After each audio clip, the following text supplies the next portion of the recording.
మన ప్రభు అయినటువంటి యేసుక్రీస్తు నామములో ఈ రాత్రికాల సమయంలో కూడి వచ్చిన పరిశుద్ధులందరికీ, సేవకులకు విశేషంగా నేను వందనాలు తెలియజేస్తున్నాను.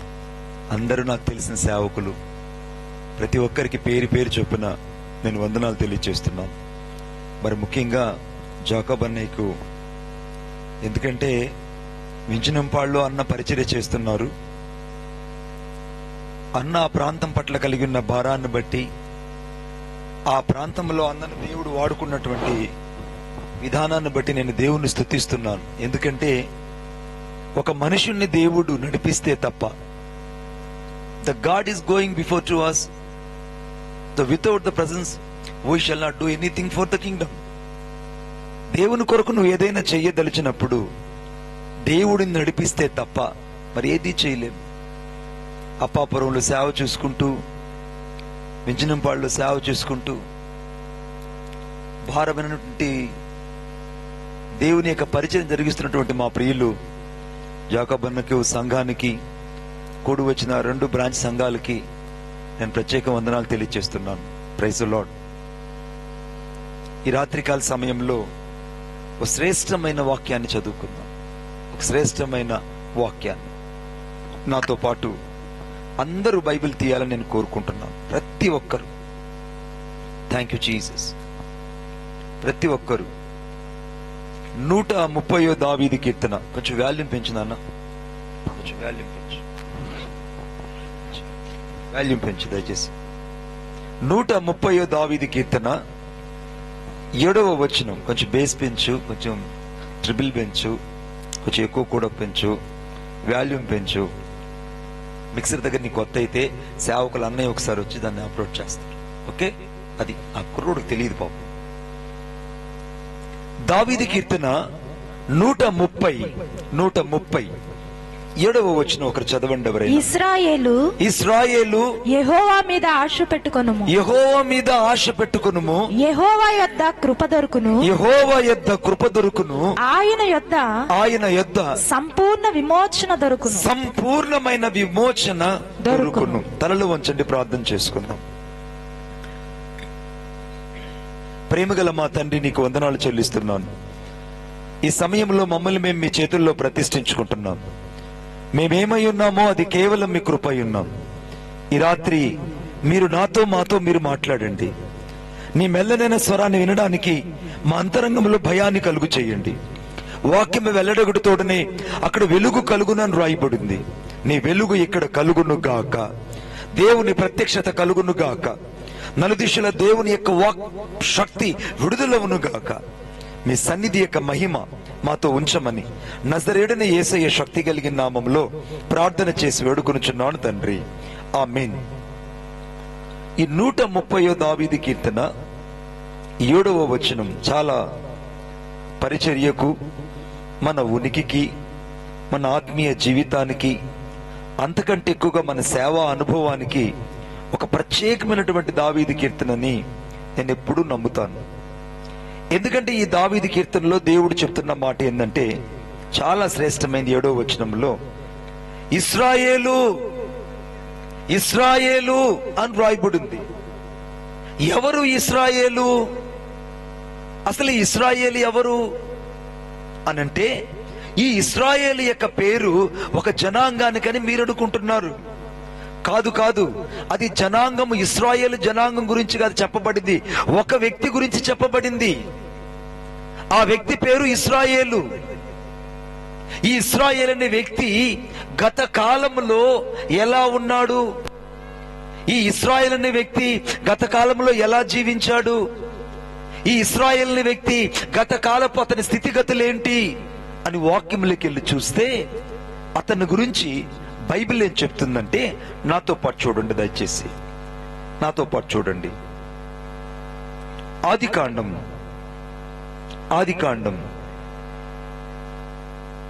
32 అందరూ బైబిల్ తీయాలని నేను కోరుకుంటున్నాను. 32వ అధ్యాయము 24వ వచనం. ఈ మానిటర్ సౌండ్ పెంచిందన్న, మానిటర్ సౌండ్ అన్నయ్య. ఏమ్మా యాకోబు ఒక్కడు మిగిలిపోయెను. యాకోబు ఒక్కడు మిగిలిపోయిన ఒక నరుడు తెల్లవారు వరకు అతనితో పెనుగులాడెను. తాను అతని గెలవకుండుట చూచి ఒక నరుడు అతనితో తెల్లవారు వరకు పెనుగులాడెనని రాయబడిందండి.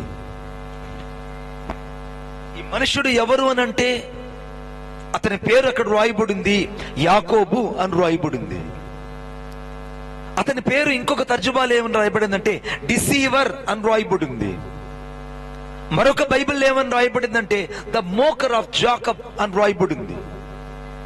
ఈ యాకోబు యొక్క నిజస్థితి ఎలా ఉందంటే ఒక మోసగాడని, అంతకంటే ఎక్కువగా ఇతడు అనేకులను అనగా మోసం చేశాడని, తండ్రిని మోసం చేశాడని, అన్నను మోసం చేశాడని, చివరకు మామైన లాభాన్ని కూడా మోసం చేశాడని, భార్యను కూడా అనేక సార్లు వంచాడని చరిత్ర ఇతని గురించి రకరకాలుగా చెప్తుంది. ఈ రాత్రి నువ్వు చాలా బాగా గమనించాలి. ఈ లోకము నీకు ఎన్ని పేర్లైనా పెట్టుండొచ్చు. రాత్రి ఈ లోకము ఎన్ని సార్లైనా నిన్ను కించపరిచి అవమానపరిచి నిన్ను నిర్లక్ష్యపరిచి ఉండొచ్చు. చాలా సార్లు ఈ లోకము నిన్ను నీ సాక్ష్యాన్ని తక్కువగా చేసి మాట్లాడుతుండొచ్చు. ఒకవేళ నీకు పరిచర్య గురించి అనేకులను నిందించి అనేకులు నిన్ను అనేక సార్లు యేసుక్రీస్తు ప్రభు కొరకు సాక్షిగా బతుకుతున్న నిన్ను అనేక సార్లు దేవుని నామములో నిన్ను అవమానపరిచి కించపరిచి ఉండొచ్చు. యాకోబు కూడా అనేక సార్లు అనేకుల చేత మోసగించబడ్డాడు, అవమానించబడ్డాడు, నిందించబడ్డాడు, తృణీకరించబడ్డాడు, చివరకు ఒక మోసగాడుగా మిగిలిపోయాడు. భార్య దగ్గరికి వెళ్తే సాక్ష్యం లేదు, అన్న దగ్గరికి వెళ్తే అస్సలు సాక్ష్యం లేదు, అంటే రక్త సంబంధుల దగ్గర సాక్ష్యం లేదు. ఈ రాత్రి పరిశుద్ధాత్మ దేవుడు ఒక ప్రశ్నను వేయనిమ్ము. నిజంగా నీ యొక్క భార్య దగ్గర నీ సాక్ష్యం ఎలా ఉంది? యాకోబు భార్య దగ్గర సాక్ష్యం సరిలేదు. యాకోబు భార్య లేయా దగ్గరికి వెళ్ళి ఏంటమ్మా నీ భర్త గురించి అంటే, అయ్యో నా భర్త అయ్యా మంచోడు కాదు, నన్ను పెళ్లి చేసుకొని మా యొక్క సహోదరిని పెళ్లి చేసుకున్నాడు. అంతటి తాకుండా మా ఉపపత్నులు కూడా పెళ్లి చేసుకున్నాడు. భార్య దగ్గర సాక్ష్యం లేని జీవితం. రెండవది, సహోదరుడి దగ్గర సాక్ష్యం లేదు. సహోదరుడు ఇక్కడ మంచివాడా చెడ్డవాడని కాదు నా ఉద్దేశం. తన యొక్క రక్త సంబంధమైనటువంటి ఏశావు దగ్గర యాకోబుకి సరైన సాక్ష్యం లేదు. ఎందుకంటే ఆ యొక్క చిక్కుడుగాయ కూరలు తిని తాను అన్నని వంచి ఆ ఆశీర్వాదాన్ని తీసుకొని అక్కడి నుంచి వెళ్ళిపోయాడు. పోనీ తండ్రి దగ్గరకు వచ్చని అడిగితే తండ్రి చెప్తున్నాడు కుటుంబ వ్యవస్థలో కూడా సాక్ష్యం లేదు. ఈ రాత్రి ఈ మీటింగ్కి వచ్చిన నీకు కుటుంబంలో సాక్ష్యము లేదు. భార్య దగ్గర సాక్ష్యము చాలా సార్లు కోల్పోతున్నావు. రక్త సంబంధుల దగ్గర సాక్ష్యాన్ని కోల్పోతున్నావు. చివరకు అత్తగారింట్లో సాక్ష్యాన్ని కోల్పోతున్నావు.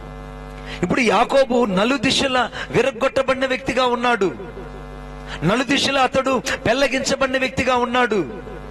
అందుకే వాక్యంలో రాయబడింది, దయచేసి నాతో పాటు చూడండి. యోబు గ్రంథం, దయచేసి యోబు గ్రంథం మీరు బైబిల్ తీయాలని నేను కోరుకుంటున్నాను. యోబు గ్రంథం థ్యాంక్ యూ జీసస్. 19వ అధ్యాయము 10వ వచనం. యోబు గ్రంథం 19వ అధ్యాయము 10వ వచనం. నలుదిశలు ఆయన నిన్ను విరగొట్టగా, నన్ను విరగొట్టగా నేను నాశనమైపోతిని. ఒకడు చెట్టును పెళ్లగించినట్టు, ఈ మాట నోట్ చేసుకోవాలి, ఒకడు చెట్టును పెళ్లగించినట్టు ఆయన నా నిరీక్షణ ఆధారాన్ని పెళ్లగించాడు. ఆయన నా మీద తన కోపమును రగులబెట్టెను. నన్ను తన శత్రువుల్లో ఒకనిగా ఎంచాడు. చాలమ్మా, నలుదిశల విరగొట్టబడిన జీవితం. ఈ రాత్రి వాక్యం వింటున్న జీవితము నీ కుటుంబ వ్యవస్థలో విరగొట్టబడిన జీవితం, రక్త సంబంధాల మధ్యలో విరగొట్టబడిన జీవితం, తండ్రి దగ్గర విరగొట్టబడిన జీవితం, నీ గ్రామంలో నీ సాక్ష్యము అనేక సార్లు పెళ్లగించబడినట్టు నిరీక్షణాధారం పెళ్లగించబడి ఉంది. ఈ రాత్రి ఇక్కడ నువ్వు ఊరికన్నా ఈ మీటింగ్ రాలేదు, నిన్నే నలుదిశల విరగొట్టబడిన వ్యక్తివి నీవు. రక్త సంబంధాల దగ్గర విరగొట్టబడిన వ్యక్తివి, భార్య దగ్గర సాక్ష్యాన్ని కోల్పోయిన వ్యక్తివి, అంతకంటే ఎక్కువగా తండ్రి ఇంట్లో కూడా స్థానాన్ని కోల్పోయిన వ్యక్తివి. చివరకు నీ జీవితము ఎలా అయిందంటే ఒక మోసగాడుగా నువ్వు దేవుని ఎదుట నిలబడున్నావు. ఈ రాత్రి పైకి బాగానే ఉన్నావు, అందుకే మీలో పాపము లేదని చెప్పిన ఎడల మీరు దేవుణ్ణి అబద్ధికుని చేసిన వారు అవుతారు. మణిబాబు గారు, ఈ రాత్రి నేను పవిత్రుణ్ణి, నేను పరిశుద్ధుణ్ణి, నాలో ఏ పాపము లేదు, నేను నీతిమంతుడని నువ్వు చెప్పుకుంటున్నావేమో, కానీ వాక్యం చెప్తుంది నాలో పాపము లేదని మీరు చెప్పిన ఎడల మీరు దేవుణ్ణి అబద్ధికుడుగా చేసిన వారు అవుతారు. You make a deceiver to the God and through your inner sin. నీ జీవితంలో ఉన్నటువంటి లోతైన పశ్చాత్తాపం లేని పాపాన్ని బట్టి, దాచబడిన రహస్య పాపాన్ని బట్టి, లోతైనటువంటి చేదైన వేరును బట్టి, చాలా సార్లు నిన్ను బట్టి దేవుని నామం దూషించబడుతుంది. నువ్వు ఇంత చేస్తున్నా ఎందుకు ఆశీర్వాదం నీ మీదకు రాలేకపోతుందంటే ఏదో నీ జీవితంలో తండ్రి చేత నాటబడని కొన్ని మొక్కలు నీ హృదయంలో ఉన్నాయి. ఒప్పుకున్న వాళ్ళు దేవుని గట్టిగా చప్పట్లు కొట్టండి, ఇంకా గట్టిగా. తండ్రి చేత నాటబడిన కొన్ని మొక్కలు నీ జీవితంలో ఉన్నాయి. ఆ ఉన్నాయి కనుకునే వాటిని గురించి రాత్రి దేవుడిని హెచ్చరిస్తున్నాడు.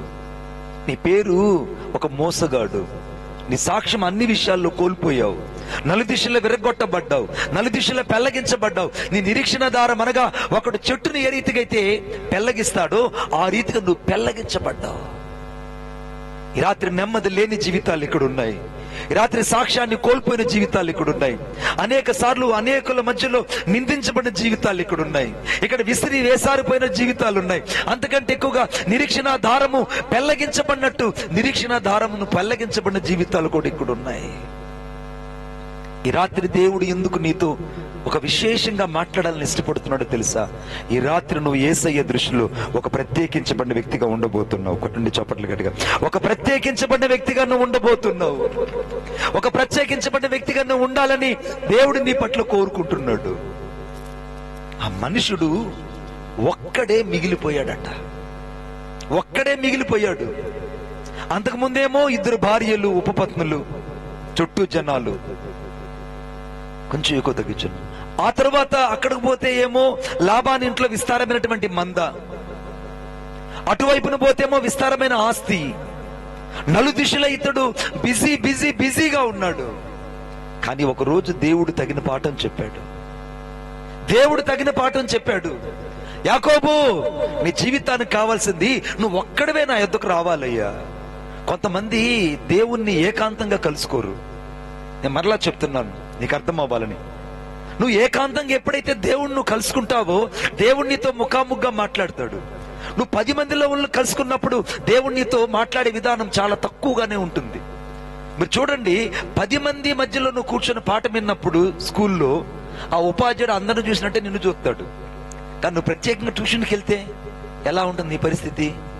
నీకు మ్యాథ్స్ వచ్చో రాదో, ఏమండి నువ్వు ఎక్కడ వీక్ అయ్యావో, ఏ సబ్జెక్టులో నువ్వు చాలా సార్లు నువ్వు మార్కులు తక్కువ తెచ్చుకుంటున్నావో నిన్ను ఆయన పరిశోధించి ఆయన నేను ప్రత్యేకంగా కౌంటర్ చేసి నీ కొరకు ఆయన పాఠం చెప్తాడు.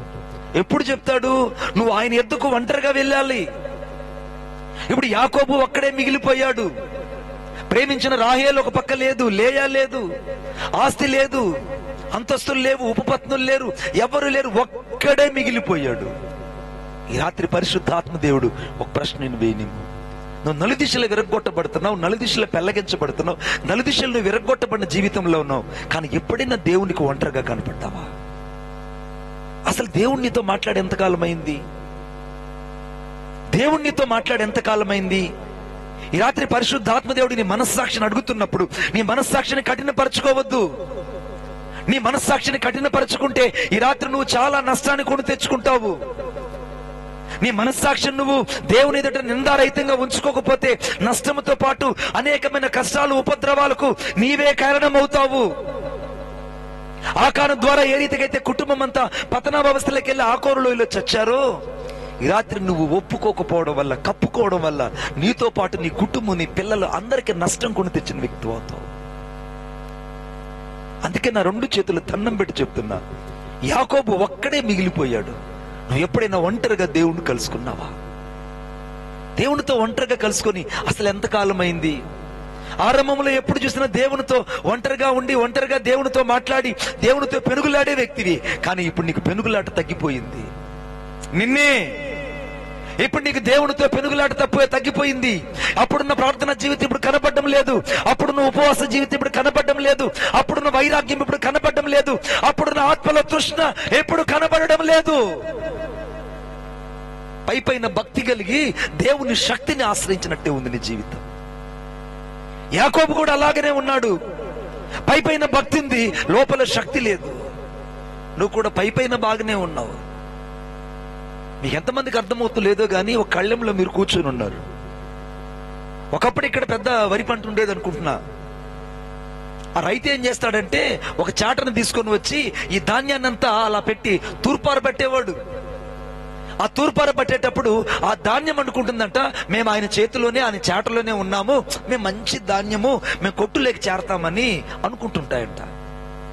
ఆ ధాన్యం ఏమనుకుంటాయంటే, మేము చూడ్డానికి ధాన్యంగానే ఉన్నాము, మేము చూడ్డానికి పరిశుద్ధులుగానే ఉన్నాము, మేము చూడ్డానికి బాగానే ఉన్నాము, మేము ఇప్పుడు దేవుని చేతి అనే చాటలో మేము ఉన్నాము. ఎందుకంటే ఆయన వాక్యం రాయబడింది, ఇదిగో చాట నా చేతిలో ఉన్నది. చాట ఎవరి చేతిలో ఉంది? దేవుని చేతిలో ఉంది. కళ్ళెంలో నువ్వు నేనున్నాం.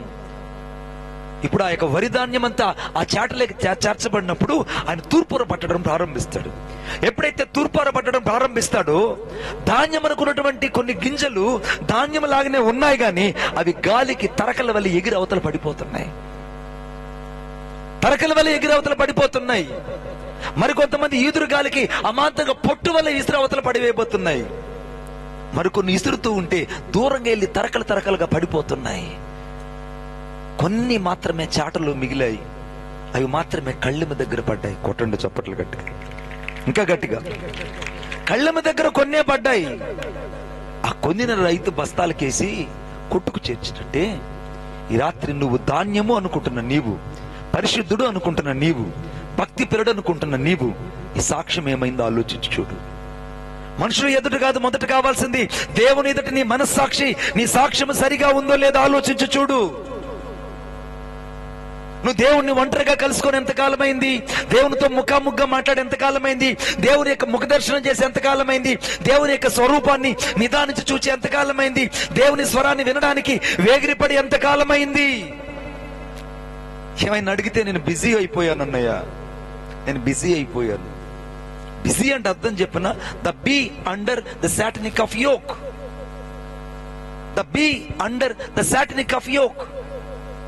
శాతాను యొక్క కాడి కింద ఉన్న వాళ్ళు మాత్రమే బిజీ అనే పదాన్ని వాడుతారు. ప్రార్థించడానికి సమయం లేదు, దేవునితో ఒంటరిగా మాట్లాడే సమయం లేదు, దేవునికి దొరకడానికి నీకు సమయం లేదు, దేవుని మందిరంలో దేవునితో గడపడానికి సమయం లేదు, వాక్యం పెట్టడానికి సమయం లేదు, ఈ రోజు అసలు వాక్యం చదవడానికి కూడా నీకు సమయం లేదు. అబ్బో ఎంత బాగుందో నీ ఆత్మీయ జీవితం కాదు. పరిశుద్ధాత్మ దేవుడు రెండో ప్రశ్న నేను వేయనిమ్ము. ఈరోజు నిజంగా నువ్వు వేకువజామున దేవుణ్ణి కలుసుకోగలిగావా? ఈరోజు ఉదయం నువ్వు దేవుణ్ణి వేకువజామున కలుసుకోగలిగావా? కలుసుకోలేకపోయావు నువ్వు. మూడో ప్రశ్న పరిశుద్ధాత్మ దేవుడు వేయనిమ్ము. నిజంగా నువ్వు దేవుని స్వరాన్ని ఈరోజు వినగలిగావా? Are you hear the voice of the God in today? నువ్వు దేవుని స్వరాన్ని నిజంగా వినగలిగావా ఈరోజు? దేవుని స్వరాన్ని వినలేని నీవు, దేవునితో మాట్లాడలేని నీవు, దేవుని వాక్యాన్ని చదవలేని నీవు, దేవునితో సమయాన్ని గడపలేని నీవు నిజంగా దేవుని కొరకు బ్రతికే భక్తిపరుడువేనా? దేవుని కొరకు బ్రతికే భక్తిపరుడువేనా నువ్వు? లేకుంటే పైపైన భక్తి కలిగి దేవుని శక్తిని ఆశ్రయించిన వ్యక్తిగా ఉన్నావేమో ఆలోచించుడు. ఆ రైతు నమ్మినట్టే నేను వరి ధాన్యమై ఆయన చాటలో ఉన్నాను, నాకు ఏమీ లేదనుకున్నప్పుడు నిన్ను ఎవరు తీరుస్తారంటే గాలి మాత్రమే నిన్ను తరకలుగా ఉంటే ఎత్తి అవతల పడేస్తుంది. నువ్వు భక్తిహీనుడివైతే ఎగిరవతల పడిపోతావు. సాక్ష్యం సంఘంలో లేకపోతే దూరంగా విసిరివేయబడతావు. రక్షణ మారు మనసు లేకపోతే దేవుని యొక్క రాకడలో మధ్యాకాశం వచ్చినప్పుడు నువ్వు ఎత్తబడలేవు. నీకంటే దౌర్భాగ్యుడు, నీకంటే దౌర్భాగ్యమైన వ్యక్తి ఈ ప్రపంచంలో ఇంకెవరో ఉండరు. ఆలోచించుడు నీ జీవితం ఎలా ఉంది దేవుని ఎదుట. ఈ వ్యక్తి ఒంటరిగా దేవునికి దొరికాడు. పెనుగులాడుతున్నాడు. ఉదయాన్ని అయిపోతుంది. దేవుడు అంటున్నాడు, నన్ను పోనిమ్ము, జస్ట్ లివ్ టు మీ, నన్ను వదిలిపెట్టు, నేను వెళ్ళాలి అని అంటుంటే, నువ్వు నన్ను ఆశీర్వదిస్తేనే గాని నేను నిన్ను పోనీయను అన్నాడు. ఇక దేవునికి ఏం చేయాలో అర్థం కాక ఒక్కసారి లాగి ఆ తొడగూటు మీద కొట్టాడట. ఆ తొడగోడు మీద కొడితే ఒక్కసారి యాకోబు కుంటివాడయ్యి ఇలాగ ఈడ్చుకొని నడవడం ప్రారంభించాడు. ఇలాగ ఈడ్చుకుంటూ కూడా ఆయన పాదాలు గట్టిగా పట్టుకున్నాడు. ఇలాగ ఈడ్చుకుంటున్నాడు కానీ పాదాలు వదిలిపెట్టలేదు. ఇలాగ గాయపరచబడుతున్నాడు కానీ దేవుని పాదాలు విడిచిపెట్టట్లేదు. అవమానించబడుతున్నాడు కానీ దేవుని సన్నిధిని విడిచిపెట్టట్లేదు. నిందలు అనుభవిస్తున్నాడు కానీ దేవుని శక్తిని విడిచిపెట్టట్లేదు. పరిశుద్ధాత్మతో ఉన్న అనుబంధాన్ని కోల్పోవడానికి ఇష్టపడలేదు. అంటే దేవుని యొక్క ఉద్దేశం ఏంటంటే గాయపరిస్తే వీడిని వదిలేస్తాడు అనుకున్నాడేమో, కానీ నా యాకోబు ఉద్దేశం ఏంటంటే నేను గాయపరచబడిన పర్వాలేదు, నేను కుంటివాడిని అయిపోయిన పర్వాలేదు, ఈ రోజు నాకు దేవుని సన్నిధి కావాలని కోరుకున్నాడు. కొట్టండి చప్పట్లు గట్టిగా. ఈ రాత్రి ఏ గాయంతో ఇక్కడికి వచ్చావు, ఎన్ని రకాల అవమానాల మధ్యలో ఇక్కడికి వచ్చి కూర్చున్నావు, ఎన్ని రకాల నిందల మధ్యలో కూర్చున్నావు, ఎంత నిస్సహాయ మధ్యలో ప్రయాణం చేస్తున్నావు, ఎన్ని రకాల అనేకమైన శ్రమలు, నిందలు, నిట్టూర్పులు నీ జీవితంలో కలిగి ఉన్నావో, భయపడకు. యాకోబుని దేవుడు వదిలిపెట్టినట్టు ఈ రాత్రి నిన్ను కూడా ఆయన విడువడు ఎడబాయుడు. కొట్టండి చప్పట్లు గట్టిగా. ఆయన నిన్ను విడువడు ఎడబాయుడు. ఆయన విడువడు ఎడబాయుడు. నమ్ము. ఎంతగా నమ్మగలవంటే ఈ వాక్యాన్ని అంతగా నమ్మడానికి ప్రయత్నించి ఈరోజు జరిగిన ఆశ్చర్యం ఏంటో తెలుసా? నీ పేరు ఏం పేరుని అడిగాడు దేవుడు. అతను అన్నాడు, అయ్యా నా పేరు యాకోబయ్యా, నా పేరు ఒక మోసగాడయ్యా, నా పేరు మంచి పేరు కాదయ్యా, నా భార్య దగ్గర సాక్ష్యం లేదయ్యా, నా తండ్రి దగ్గర సాక్ష్యం లేదు, నా సహోదరుడి దగ్గర సాక్ష్యం లేదు, అసలు నాకు పిల్లనిచ్చిన మామ దగ్గర కూడా సాక్ష్యం లేదు. సాక్ష్యం లేని జీవితాన్ని ఉన్న పాటున్న దేవుని దగ్గర ఒప్పుకోవడానికి ఇష్టపడ్డాడు. యాకోబుని దేవుడు అన్నాడు, నువ్వు సరిగా చెప్పావు. ఎందుకంటే ఇదే యాకోబు తండ్రి దగ్గరికి వెళ్ళినప్పుడు నీ పేరేం పేరని అడిగాడు. తండ్రి దగ్గరికి వెళ్ళి వస్త్రాలు మార్చుకొని ఆ యొక్క గొర్రెపచ్చి యొక్క రోమం లాంటి ఆ యొక్క వస్త్రాన్ని తన చేతులకు తగిలించుకొని ఆహారాన్ని తీసుకెళ్లి, నానా నేను ఏశావుని ఈ ఆహారం తిన్నాను, నీ కోసం వేటాడి తెచ్చాను అన్నాడు. ఇసాకు కళ్ళు లేవు కాబట్టి ఒక మాట అన్నాడు. ఏమన్నాడు? స్వరము యాకోబుదే గాని చేతులు ఏశావుది. రెండు రకాల జీవితం. భూ సంబంధమైన బతుకులో రెండు రకాల జీవితాలు. స్వరమేమో యాకోబుది, రూపమేమో ఏశావుది.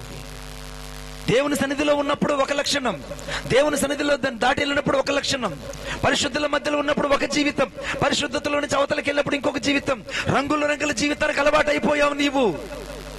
అందుకే రోమన్స్ 8వ అధ్యాయము 5వ వచనం రాయబడింది, శరీరానుసారులు శరీర విషయాల మీద మనసు ఉంచెదరు, ఆత్మానుసారులు ఆత్మ విషయాల మీద మనసు ఉంచెదరు. శరీరానుసారమైన మనసు మరణము, ఆత్మానుసారమైన మనసు జీవమును, దేవునితో సమాధానమైనదని రాయబడింది. ఈ రాత్రి ఇక్కడ శరీరానుసారులు ఉన్నారు, ఆత్మానుసారులు ఉన్నారు. ఈ రాత్రి ఇక్కడ భక్తిహీనులు ఉన్నారు, ఇక్కడ భక్తి పరులు ఉన్నారు. ఈ రాత్రి ఇక్కడ సాక్ష్యం లేని వారు ఉన్నారు, సాక్ష్యం కలిగిన వారు ఉన్నారు. ఈ రాత్రి ఇక్కడ బుద్ధిమంతులు ఉన్నారు, ఇక్కడ బుద్ధి లేని వారు ఉన్నారు. ఈ రాత్రి ఇక్కడ దుర్నీతి కలిగిన వారు ఉన్నారు, ఈ రాత్రి నీతి కలిగిన వారు ఉన్నారు. ఈ రాత్రి భక్తిహీనతలో ఇంకా పాపాన్ని ఒప్పుకొనని వాళ్ళు ఉన్నారు, పాపాన్ని ఒప్పుకోవడానికి ఇష్టపడి దేవుని కొరకు జీవించడానికి సిద్ధపడిన వాళ్ళు ఇక్కడ ఉన్నారు. కొట్టండి చప్పట్లు గట్టిగా. ఈ రాత్రి యేసు నిన్ను కోరుకుంటున్నాడు. The God will make the new one vessel for his the kingdom. రాత్రి దేవుని ఉద్దేశం ఏంటంటే నిన్ను ఒక పాత్రగా మలచి తన కొరకు భద్రపరుచుకోవాలని, తన కొరకు దేవుడు నిన్ను వాడుకోవాలని. ఆ తండ్రిని అయితే మోసం చేశాడు కానీ ఆ తండ్రిని మోసం చేయలేకపోయాడు. నువ్వు ఇప్పటిదాకా నీ భార్యను మోసం చేసి ఉండొచ్చు, ఇప్పటిదాకా నీ పిల్లలను మోసం చేసి ఉండొచ్చు, ఒకవేళ నువ్వు వెళ్తున్న సంఘంలోని సేవకుడు మోసం చేసి ఉండొచ్చు, అనేక సార్లు దేవుణ్ణి కూడా నువ్వు మోసం చేసి ఉండొచ్చు. రెండు చేతులు దండం పెట్టి చెప్తున్నానయ్యా, ఒక్కడగా నువ్వు దేవుని కొరకు ఈరోజు దొరికావు. నీ మనస్సాక్షిలో నీవు దేవునితో పెరుగులాడుతున్నావు. ఏదో పాపం నిన్ను బలవంతం చేసి అనేక సార్లు, ఏ పాపం అయితే నిన్ను బలహీనుడు చేసిందో, ఏ పాపం అయితే దేవుని ఎదుగు రానీయకుండా చేసిందో, ఏ పాపం అయితే ముమ్మార్లు నీ జీవితాన్ని కుక్క తన వాంతికి తిరిగినట్టు కక్కిందాన్ని తింటూ మరలా చేసే పాపానికి నేను బానిస చేసిందో, ఆ బలహీనమైన పాపం ఏంటో నీ ఒక్కడికే తెలుసు. You know that what the weakness of the point you shall be and decrease to in your the faith of life.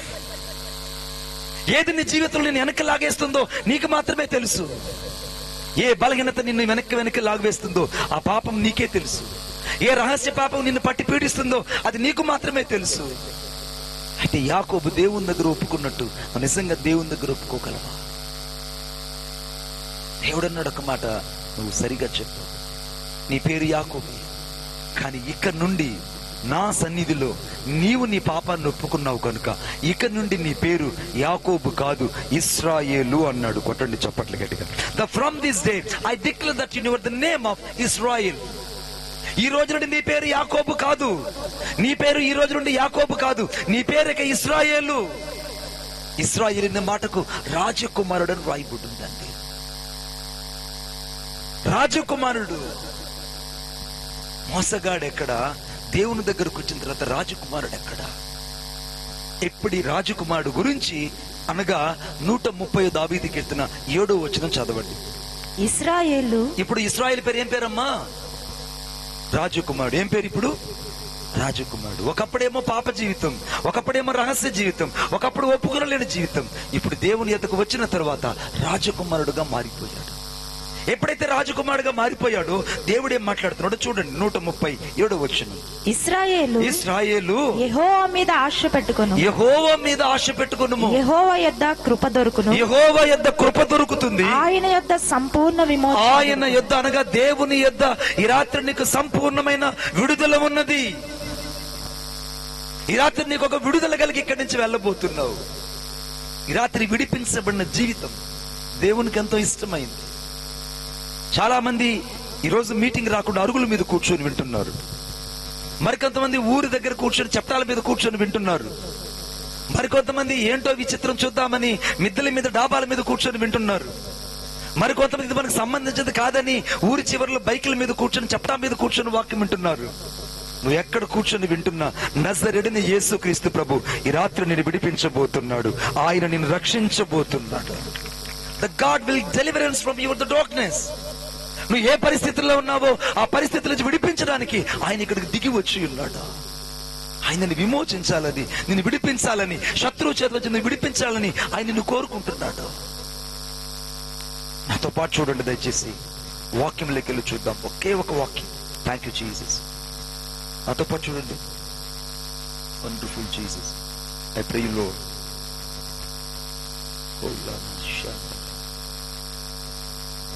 దావీదు కీర్తన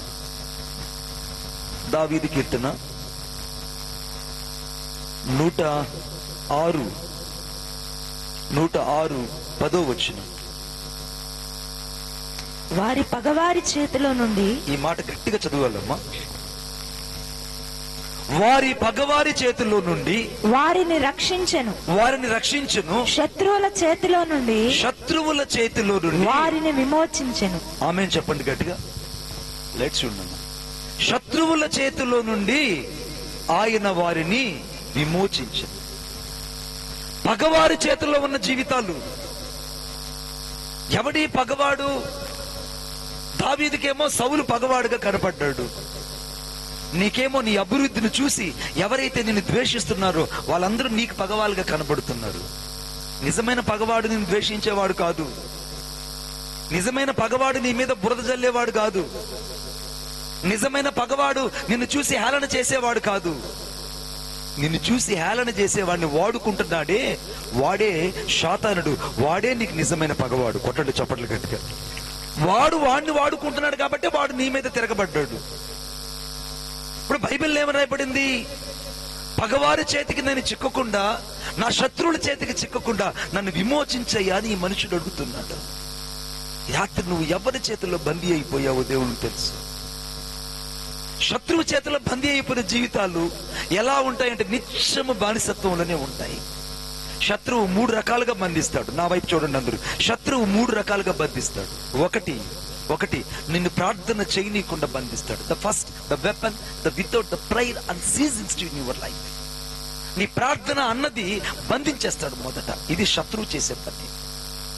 శత్రువు ఎక్కడ నీ మీద విజయం పొందగలడంటే నిన్ను ప్రార్థించడం ఆపేస్తాడు.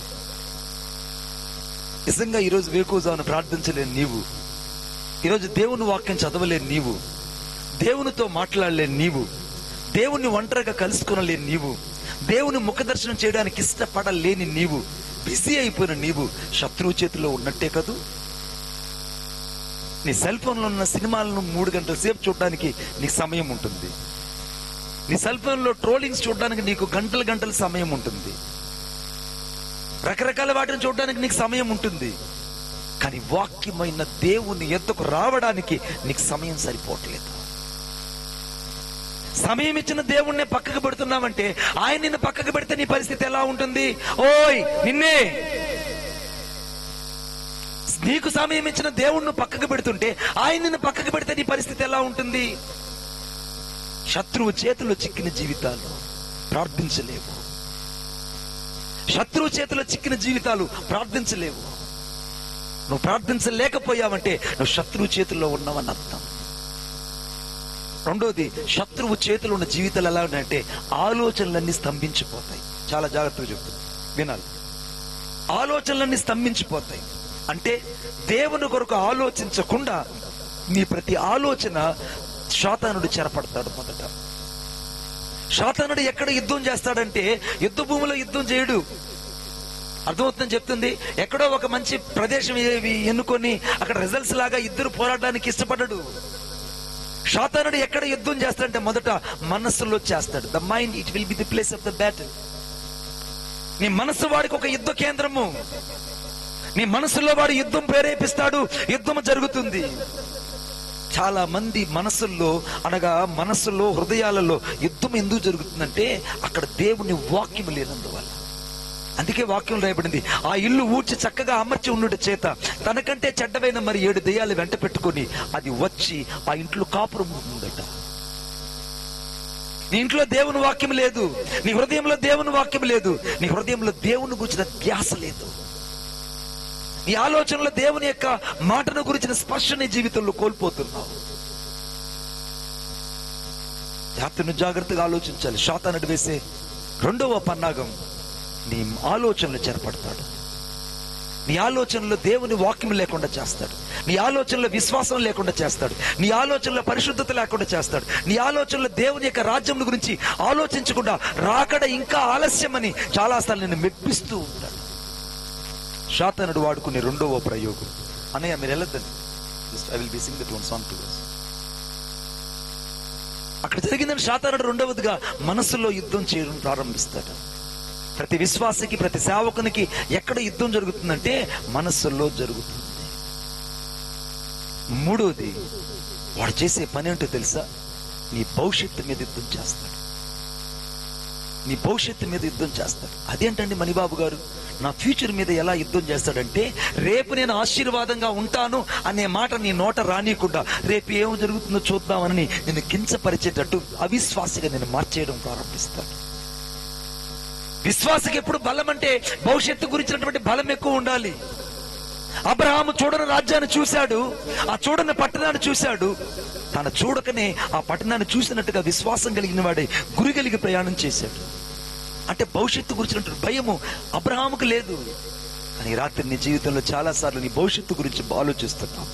నా పిల్లలు ఏమవుతారు మణిబాబు గారు, నా కుటుంబం ఏమవుతుంది, రేపు నా పరిచర్య ఎలా ఉంటుంది, రేపు నా పరిచర్యల అవసరతలు ఎలా తీరుతాయి, రేపు నా పరిచర్యలు ఎలా ఉంటుంది, రేపు నా పిల్లలకి నేను ఎలా పెళ్లిళ్ళు చేయాలి, నా పిల్లల పట్ల నేను ఎటువంటి ఆలోచన కలిగి ఉండాలి, నేను ఎంత సంపాదించాలి, ఎంత దాచిపెట్టాలని నువ్వు భూ సంబంధం వాటి గురించి ఆలోచిస్తున్నావు.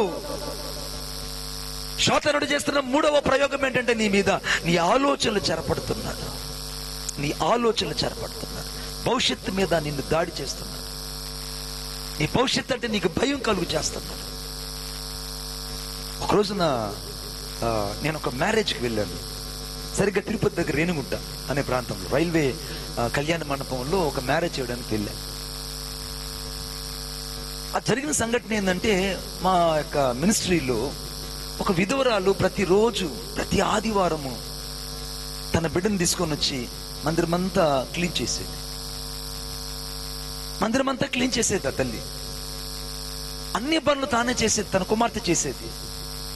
మందిరం అయిన తర్వాత అమ్మ చొక్కనాథ్ చెప్పేది, అన్నయ్య నా భర్త లేడు, లారీ యాక్సిడెంట్లో చనిపోయాడు, నా బిడ్డకి పెళ్లి చేయాలంటే కనీసం ఏ ఒక్క వస్తువు కూడా నేను సంపాదించే స్థితిలో లేను, 4 ఇళ్లలో పాచి పని చేస్తున్నాను, అమ్మాయిని ఇంటర్మీడియట్ వరకే చదివించాను, ఆ తర్వాత నేను చదివించలేకపోయాను, అమ్మాయికి ఎలా పెళ్లి చేయాలో నాకు తెలియదు, ఎలాగా ఆ అమ్మాయి గురించి ఆలోచించినప్పుడు నాకు భయం వేస్తుంది, ఆ అమ్మాయి భవిష్యత్తు ఏంటో నేను అర్థం కావట్లేదు, సంబంధాలు చూస్తే ఏమీ రావట్లేదు, కనీసం మా గురించి ఎవరు కూడా మరి మా ఇంటికి వచ్చి మా సంబంధాన్ని ఇష్టపడడం లేదు, ఎందుకంటే మాకున్న పేదరికాన్ని బట్టి ఎవరు మా దగ్గర రావట్లేదు, మా పరిస్థితి ఏంటన్నప్పుడు నేను ప్రతిసారి చెప్పేవాడిని, విశ్వసించువాడు కలవరపడడు. కొట్టండి చప్పట్లు.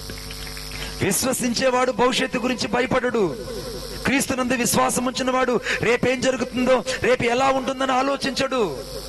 శాతానుడు చాలా సార్లు నీ ఆలోచనలు బంధించేశాడు. శాతానుడు నీ భవిష్యత్తును బంధించాడు. చాలా సార్లు నీ భవిష్యత్తులో ఉన్న విశ్వాసం మీద నువ్వు ఆధారపడకుండా నిన్ను అవిశ్వాసిగా మార్చేస్తున్నాడు. వాడు చేసే మూడే ప్రయోగం అది. మొదటిదేమో ప్రార్థన లేకుండా చేశాడు. రెండవదేమో ప్రార్థించకుండా మొదట చేశాడు. రెండవదేమో నీ జీవితంలో ఏం చేశాడు, నీ ఆలోచన మీద, నీ యొక్క మనస్సు మీద దాడి చేస్తాడు. మనసులో కలతలు, కన్నీళ్లు, రాత్రిపూట నిద్ర రాదు, అనేకమైన మానసికమైన ఒత్తిళ్లు చేస్తాడు. మూడోది నీ భవిష్యత్తు గురించి నీకు భయం కలుగు చేస్తాడు. ఈ మూడు ఈరోజు నీ హృదయంలో ఉన్నాయని దేవునికి తెలుసు. ఈ మూడు పరిస్థితుల గుండా నువ్వు ప్రయాణం చేస్తున్నావని యేసుక్రీస్తు ప్రభువుకు తెలుసు. అందుకే దేవుని వాక్యం రాయబడింది, ఇశ్రాయేలు నువ్వు దేవుని కొరకు కనిపెట్టుకో. నువ్వు దేవుని కొరకు కనిపెట్టుకుంటే ఆయన ఎదుట కృప దొరుకుతుంది. ఆ కృప దొరకడమే కాదు, ఆయన ఎదుట నీకు సంపూర్ణమైన విడుదల, విమోచన కలుగుతుంది. ఆ విమోచన కూడా శత్రువైన శాతాను చేతుల నుంచి నీకు విడుదల దొరుకుతుందని వాగ్దానం చేస్తున్నాడు. కొట్టండి చప్పట్లు గట్టిగా. నీ శత్రువైన శాతాను చేతుల నుంచి, నీ శత్రువైన అపవాది చేతుల నుంచి నీకు విడుదల దొరుకుతుంది. నీకు విడుదల దొరుకుతుంది. వాళ్ళు ఆ రోజున రైల్వే కళ్యాణ మండపానికి పెళ్లికి వచ్చారు. వాళ్ళు వచ్చారు, అందరూ కూర్చొని ఉన్నారు. ఈ లోపల ఒక అమ్మాయికి వివాహం, వాకింగ్ చెప్పడానికి నన్ను ఆహ్వానించారు. నేను 10 నిమిషాలు ఇంకా వాకింగ్ చెప్పడానికి ఎలాగని లెఫ్ట్ సైడ్ లో కూర్చొని ఉన్నాను. నేను రైట్ సైడ్ లో నేను ప్రార్థన చేసుకుంటున్నాను. పరిశుద్ధాత్మ చెప్పాడు, you don't go and preach the word of God, go and SIT the back అని అన్నాడు. ఈరోజు నువ్వు వెళ్ళి వాక్యం చెప్పొద్దు, నువ్వు వెళ్ళి వెనక్కి కూర్చో అన్నాడు. అదేంటి ప్రభు, నేను పిలువబడ్డాను, నేను ఈరోజు నేను చెప్పాలి కదా అంటే, no no, I didn't give the permission, just go on the back side అన్నాడు. నువ్వు వెళ్ళి వెనక్కి కూర్చో చాలు అన్నాడు. ఇక నేను ఏం చేయాలి నాకు అర్థం కాలేదు. వెళ్ళి వెనక మౌనం కూర్చున్నాను. వాళ్ళు వచ్చి, మన ఏమన్నా ఇప్పుడు మీరు వాక్యం చెప్పాలి, మీరు పెళ్లి కుమార్తెకు వాక్యం చెప్పాలి దయచేసి అంటే, వద్దండి, ఎవరైనా ఒక సేవకులు ఉంటారు, వాళ్ళని పిలిచి వాడుకోండి అని చెప్పాను. వాళ్ళు నా మీద ఉన్న గౌరవంతో వెంటనే ఆ పక్కన్న సేవకులకి ఎవరు వాక్యం ఇచ్చారు. వాక్యం అంతా అయిపోయింది. మ్యారేజ్ రిజిస్టర్ వచ్చారు. ఇద్దరి దగ్గరికి చేర్చి, అమ్మ, కలిమికైన లేమికైన వ్యాధి అందు, బాధ ఎందు, కష్టమందు, సుఖమందు నేను ఇతనితో కాపురం చేయదును అని చెప్పమ్మా అంటే, ఆ అమ్మాయి కలిమికైన లేమికైన వ్యాధి ఎందు, బాధ ఎందు, కష్టమందు నేను ఇతనితో కాపురము చేయను అనింది. నేను ఇతనితో కాపురం చేయననింది. అంటే రిజిస్టర్ కాదు, ఏంటమ్మా అలా అంటున్నావు, అలా అనకూడదు, అబ్బాయి మైక్ తగ్గించు, ఈ అమ్మాయి ఏదో తప్పు చెప్తుంది అని అంటే, పాస్టర్ గారు నేను తప్పు చెప్పట్లేదు, నేను మేజర్ని, మైనర్ కాదు, నేను మేజర్ని, నాకు ఇష్టం లేదు ఈ పెళ్లి, నేను ఈ అబ్బాయిని చేసుకోవడం నాకు ఇష్టం లేదు, అందుకే నేను స్పష్టంగా చెప్తున్నాను నాకు ఇష్టం లేదని చెప్పి. వాళ్ళమ్మ నాన్న పెళ్లి మండపాలు అలాగా కుప్పకూలిపోయారు. వాళ్ళ బంధువులంతా చాలా చాలా చాలా బాధపడిపోయారు. వాళ్ళ మేనమామలు ఇద్దరు వచ్చి ప్రతిమలాడి చెప్పారు, అమ్మాయి వేదిక ఇంక 10 నిమిషాల్లో భోజనం చేయాలి, ఇంక 2 సెకండ్లు వెళ్ళి భోజనం చేయాలి. అందరూ దాదాపు 1000 మంది పైకి వచ్చారు పెళ్లికి, 2 వర్గాల బంధువులు. అవమానం ఉంటుంది మనకు. దయచేసి ఆ యొక్క రిజిస్టర్ గారు చెప్పమ్మా, పాస్టర్ గారు చెప్పేదంటే, నేను చెప్పను, నాకు ఇష్టం లేదని చెప్పి. ఇక వాళ్ళ మేనమామలు నేను చూస్తూనే ఉన్నాను. ఏమ్మా, ఎంగేజ్మెంట్ చేసినప్పుడు ఒప్పుకున్నావు, ఆ తర్వాత చీర తెచ్చినప్పుడు నువ్వు ఒప్పుకున్నావు, ఆ తర్వాత వాళ్ళు వస్తువు ఇచ్చినప్పుడు ఒప్పుకున్నావు, ఇప్పుడు వద్దంటున్నావు అంటే, అప్పుడు నేను కేవలం మీకోసం ఒప్పుకున్నా, ఇప్పుడు నా కోసం నేను వద్దంటున్నాను. ఒక దెబ్బ కొట్టారు ఆ అమ్మాయిని, ఏం లోబడలేదు. ఇక చేసేది లేకుండా రిజిస్టర్ గారు ఒక మాట అన్నారు, ఇష్టం లేని పెళ్లి చేస్తే నేను జైలుకి వెళ్లాల్సి వస్తుంది, కెమెరాలంతా రికార్డ్ అవుతుంది, దయచేసి నేను పెళ్లి చేయను అని చెప్పారు. పెళ్లి అంతా గందరగోళం అయిపోయింది. ఆ అమ్మాయిని వాళ్ళు తిట్టుకుంటూ ఆ వేదిక నుంచి తీసుకుని వెళ్ళిపోయారు. ఈ పెళ్లి కొడుకు నిరాశగా కూర్చొని ఏడుస్తున్నాడు, అవమానంగా ఫీల్ అయిపోయాడు. నేను పక్కకి వెళ్ళి ఒక మాట చెప్పాను, ఎందుకు ఏడుస్తున్నావు అని అన్నాను. అన్నా, అసలే నాకు బట్టతల, నాకు రాక ఈ సంబంధం వచ్చింది, ఆ అమ్మాయి కూడా 10 మందిలో నన్ను వద్దని చెప్పి వెళ్ళిపోయింది, ఇక నాకు ఎవరు పిల్లనిస్తారన్నా, ఇక నాకు ఎవరిస్తారు పిల్లని అన్నాడు. ఏడుస్తుంటే నేను అన్నాను, నువ్వు బాధపడకు, నా దేవుడు ఈరోజు నీ తలను ఎత్తు చేయబోతున్నాడు. నీ తలను ఎత్తు చేయబోతున్నాడు, నువ్వు వెళ్ళి అలా కూర్చో అని అన్నాను. కూర్చున్నాడు. నేను అలాగే కూర్చొని ప్రార్థన చేస్తున్నాను. పరిశుద్ధాత్మ దేవుడు నాకు ఒక ఆలోచన ఇచ్చాడు. వెంటనే నేను వెళ్ళి ఆ విధవరాలు మందిరంలో పరిచయం చేస్తుంది, ఆ తల్లి ఎదురు కూర్చోండి, వాళ్ళ కూతురు కూడా పక్కన కూర్చోండి. వెళ్ళి, అమ్మా నీ కుమార్తెను అబ్బాయికి ఇస్తావా అని అడిగాను. ప్రార్థన చేసుకోనే ప్రభు చిత్తం అయితే చెప్తాను నాయన అనింది. మా చిత్తూరు జిల్లాగా ఉంటుంది భాష. ప్రార్థన చేసుకునే ప్రభు చిత్తం అయితే చెప్తాను నాయన. అమ్మా నేను ప్రభు చిత్తం కనుక్కోనే చెప్తున్నా, నువ్వు ఈ బిడ్డని ఇస్తావా ఇవ్వలేవని అడిగాను. అయ్యా ఇచ్చేస్తానయ్యా, నువ్వు చెప్పావుగా ఇచ్చేస్తాను మణిబాబు గారు అని చెప్పి 15 నిమిషాలలో ఆ అమ్మాయికి తెచ్చిన పెళ్లి బట్టలు ఈ అమ్మాయికి కట్టబెట్టారు. ఆమేన్. ఆ అమ్మాయికి తెచ్చిన వేలు ఈ అమ్మాయికి వేశారు. ఆ అమ్మాయికి తెచ్చిన ప్రతి ఆర్నమెంట్ ఈ అమ్మాయికి తగిలించారు. 20 నిమిషాలకు ఆ అమ్మాయిని వేదిక మీద తీసుకొచ్చారు. పెళ్లి ఘనంగా జరిగింది. అద్భుతంగా దేవుడు చేశాడు. సంవత్సరం అయిపోయింది, వాళ్ళకు కుమార్తె పుట్టింది. నామకరణం చేద్దామని ఆహ్వానించినప్పుడు వెళ్తే ఈ విధవరాలు ఆ ఇంట్లో పనిచేసుకుంటున్న ఆమె సోఫా మీద కాళ్ళు చాపుకొని ద్రాక్ష పళ్ళు తింటుంది, టీవీ చూస్తా.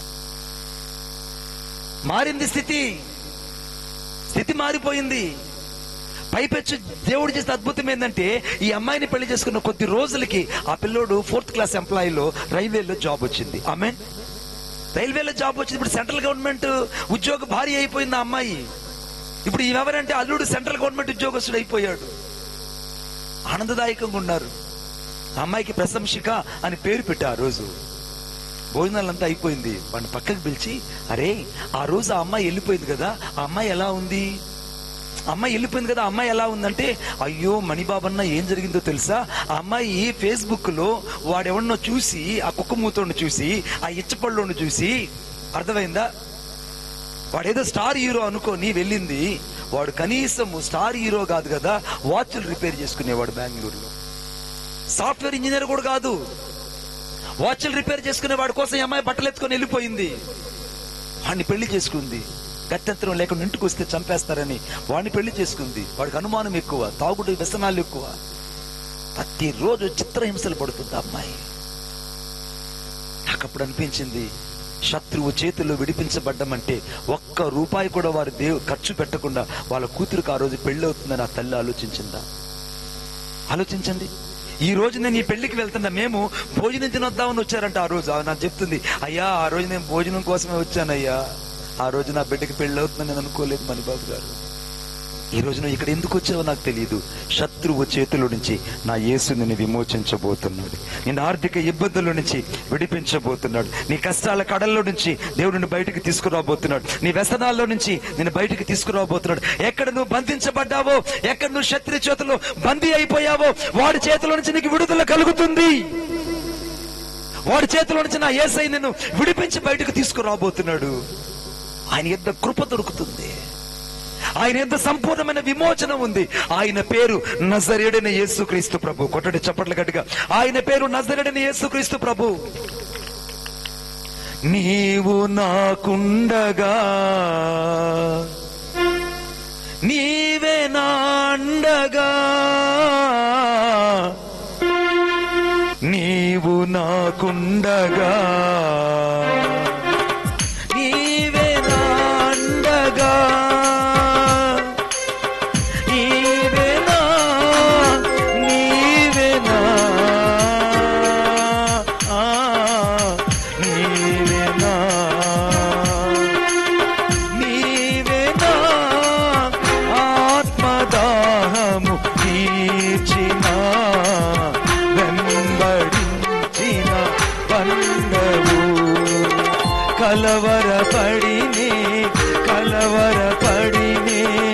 కలవరపడినే కొండల వైపు నా కన్నులేతుదునా, కొండల వైపు నా కన్నులేతి కొదువతో నేను కుమెలదనా, కొదువతో నేను కుమెలదనా. చప్పట్లు కొడదాం. రాత్రి శత్రువు చేతుల నుంచి ఆ యేసుని విడిపించబోతున్నాడు. అవమానకరమైన నుంచి, నిందలతో ఉన్న జీవితంలో నుంచి ఆయనకు విడుదల తెచ్చేబోతున్నాడు. Thank you lord. ఓ లా షా దా దా లా మా ది దా దా దా దా.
పడినే కొండల వైపు నా కన్నులే తుదునా, కొండల వైపు నా కన్నులేతి కొదువతో నేను కుమెలదనా, కొదువతో నేను కుమెలదనా, కొదువతో నేను కుమెలదనా, కొదువతో నేను కుమెలదనా.